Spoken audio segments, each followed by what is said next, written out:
বিসমিল্লাহির রহমানির রহিম। প্রিয় দেশবাসী, আসসালামু আলাইকুম। 1976 সালে বাইতুল মোকাররমে সিরাতুন নবী সম্মেলন হয়েছিল।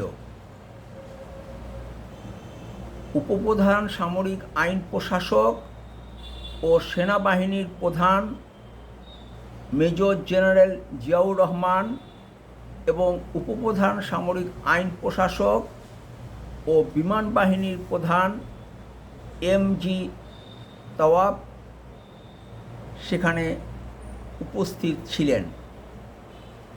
উপস্থিত শ্রোতাদের কয়েকজন তাওয়াব ভাই চাঁদ তারার পতাকা চাই এই স্লোগান দিয়েছিলেন। 1978 সালে দেশে জনগণের প্রত্যক্ষ ভোটে প্রথম প্রেসিডেন্ট নির্বাচন অনুষ্ঠিত হয়েছিল। স্বতন্ত্র প্রেসিডেন্ট প্রার্থী আব্দুস সামাদ তার নির্বাচনী ম্যানিফেস্টোতে জাতীয় সঙ্গীত ও জাতীয় পতাকা পরিবর্তনের বিষয়টি উল্লেখ করেছিলেন। তিনি বলেছিলেন, কোড নির্বাচিত হলে আমি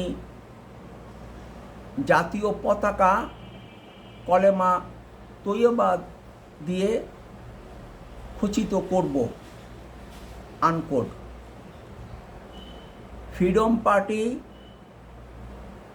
জাতীয় সঙ্গীতের ব্যাপারে আপত্তি তুলেছিলেন। গণ অভ্যুত্থানের পর 2024 সালের 8 আগস্ট দেশে ফিরে এসে ডক্টর মোহাম্মদ ইউনূস বলেছিলেন, কোড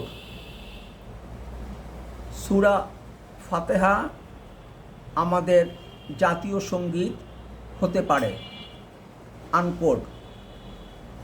2026 সালে তৌহিদি জনতা কলেমা তৈয়বা খচিত পতাকা দেশের বিভিন্ন এলাকায় উত্তোলন করেছে।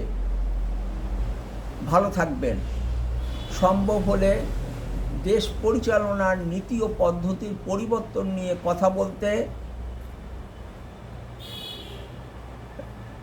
রাজনীতির আড্ডাখানা বলে পরিচিত রহমতের আব্বানা ও রুম্মানে বেড়াতে আসবেন। ফিয়ামানিল্লাহ। আল্লাহ হাফেজ। বাংলাদেশ জিন্দাবাদ।